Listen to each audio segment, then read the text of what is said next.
जरासंध ने मथुरा पर आक्रमण किया। 17 बार जरासंध ने मथुरा पर आक्रमण किया। एक बार काल यवन को लेके आया, भगवान भागे और भगवान के पीछे पीछे काल यवन लग गया। आज भगवान एक ऐसी गुफा में प्रवेश कर गए, मुचकुंद महाराज सो रहे थे, मानो ऐसे लाल लाल कोई चादर हो, ऐसे पीला पीला चादर हो, मुचकुंद महाराज ओढ़ के सो रहे थे।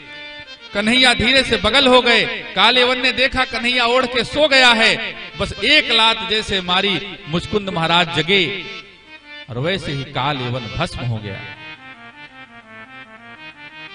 सुखदेव जी ने परीक्षित से कहा, राजन, मुचकुंद महाराज जी को सोने का आशीर्वाद मिला था कि आपके सोने में जो विघ्न डालेगा आपकी नींद में तुरंत भस्म हो जाएगा। आज कालेवन भस्म होता है। 18वीं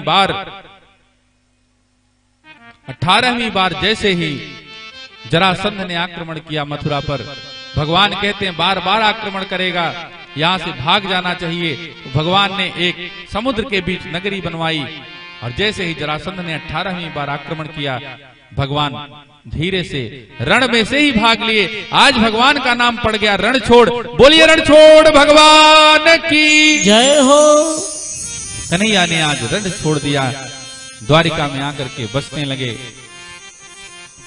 और इसके बाद भगवान सुखदेव महाराज परीक्षित से कहते हैं कि महाराज, इसके बाद भगवान का दिव्य विवाह रुक्मिणी के साथ होता है और उसके बाद भगवान मथुरा में नित्य विहार करते हैं रुक्मिणी के साथ। और जैसे ही रुक्मिणी के साथ विहार की बात और विवाह की बात जल्दी से कहते हैं, वैसे ही परीक्षित जी महाराज कहते हैं कि जीवन की सबसे मंगल वेला होती है विवाह की। और भगवान आपने इस कथा को एक लाइन में कह डाला। आज मुझे भगवान के विवाह का पावन प्रसंग सुनाइए, आज मैं उसको सुनना चाहता हूं। राजा सीद भीष्म को नाम, विदर्भाधिपतिर्महान्, तस्य पंचा भवन पुत्रा, कन्यका च वरानना। सुखदेव जी महाराज परीक्षित से बताते हैं कि परीक्षित, विदर्भ देश में भीष्मक नाम के राजा हैं, जिनके 5 पुत्र हैं, एक पुत्री है, पुत्री का नाम रुक्मिणी है। हाँ, पुत्री का नाम रुक्मिणी है। पुत्री जैसे जैसे बड़ी होती है, एक दिन उसके विवाह की चर्चा भीष्मक चलाते हैं। कहते हैं अपने बेटे रुक्मी से, बेटे अब रुक्मिणी का विवाह कर देना चाहिए, अब समय आ गया है। रुक्मी ने कहा, बहुत अच्छी बात है पिताजी, जरूर कर दिया जाए। 2 दिन बीता, रुक्मी ने आज कहा कि पिताजी परसों बारात आएगी। भीष्मक महाराज चौंके, अरे भैया कल बात हुई 2 दिन पहले, आज अचानक बारात कैसे आएगी? कहे नहीं, मैंने विवाह तय कर दिया, वो जो शिशुपाल है उसके साथ। महाराज भीष्मक की इच्छा थी, कन्हैया सबसे बढ़िया है, कन्हैया के साथ विवाह करेंगे। और जैसे सुना रुक्मिणी मैया ने कि मेरा विवाह शिशुपाल के साथ होगा, आज बहुत द्रवित है हृदय मैया का, क्योंकि जब जब भगवान का गुणानुवाद रुक्मिणी मैया सुनती हैं, तब तब उन्हें होता है ऐसे कन्हैया जिनका गुणगान सुन के हृदय पुलकित हो जाता है, उनके चरण सेवा का अवसर मुझे मिलता है। भाभी के पास जाकर के रोने लगी। भाभी ने आज समझाया और रुक्मिणी से कहा, देखो रुक्मिणी, ऐसा करो, एक पत्र लिखो, ये समय विचार करने का नहीं है, तुम्हारे भैया की मति मारी गई है। एक पत्र लिखो और अपने पत्र में अपने हृदय की सारी बातें कन्हैया से कर लेना, भगवान बड़ा कृपालु है, जरूर तुम्हारी सुनेगा। आज रुक्मिणी मैया ने प्रेम पत्र लिखा है। पंडित जी को बुलाया, पंडित जी प्रणाम। पंडित जी आए, बताइए देवी क्या हुआ? मेरा एक छोटा सा काम कर दीजिए। कहा क्या? कहा ये पत्र है, इसको ले जाकर के कन्हैया तक पहुंचा दीजिए, और ये इतनी तेजी से करना है कि सब कुछ करने मेरे पास 2 दिन का समय बचा है। पंडित जी ने कहा, देवी जरूर होगा आपका काम। आज पंडित जी भगवान के पास द्वारिका आए। भगवान ने पंडित जी का बहुत आतिथ्य किया। बोला, महात्मन कैसे पधारे। पंडित जी ने पूरी कहानी सुना डाली कि मैं भीष्मक राजा जी के यहाँ से आ रहा हूँ, उनकी पुत्री ने आपके लिए पत्र भेजा है। भगवान ने कहा, पत्र पढ़िए। आज पंडित जी ने कहा, महाराज ये प्राइवेट पत्र है, इसको सब नहीं पढ़ सकते, आप पढ़ लो अकेले में जाकर के। कन्हैया ने कहा, आज तक मेरी कोई चीज निजी नहीं हो पाई, आज तक मेरी कोई चीज प्राइवेट नहीं है, ये पत्र कैसे प्राइवेट होगा। पढ़ो। पंडित जी ने पत्र पढ़ा। रुक्मिणी मैया ने निवेदन किया था कि भगवान, जब से आपका गुणानुवाद सुनते आई हूं, तब से मेरा चित्त आपके चरणों का दास हो गया है। मानो आपका चरण कमल है, मेरा मन भंवरा है, हमेशा आपके चरणों में मडराना चाहता है। मेरी बचपन से इच्छा थी कि मैं आपकी दासी बनूं, आज मुझे कारागार समझो मिल रहा है।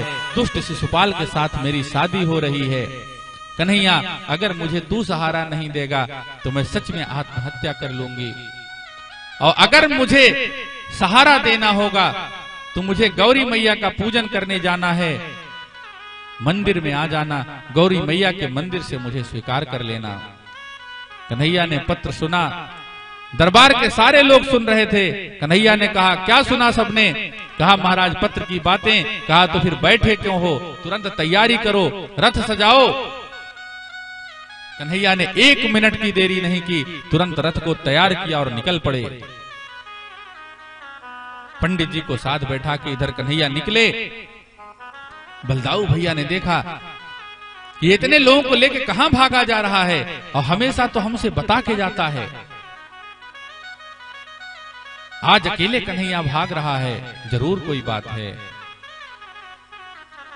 बलदाऊ ने द्वारपालों से पूछा, क्या बात हुई। द्वारपालों ने बताया, महाराज कोई भीष्मक जी महाराज हैं विदर्भ के, उनकी पुत्री ने पत्र भेजा था और पत्र में यही बातें लिखी थीं। कन्हैया ने सुना और भाग गए। आहा, विवाह के लिए इतनी जल्दी कन्हैया भागता है।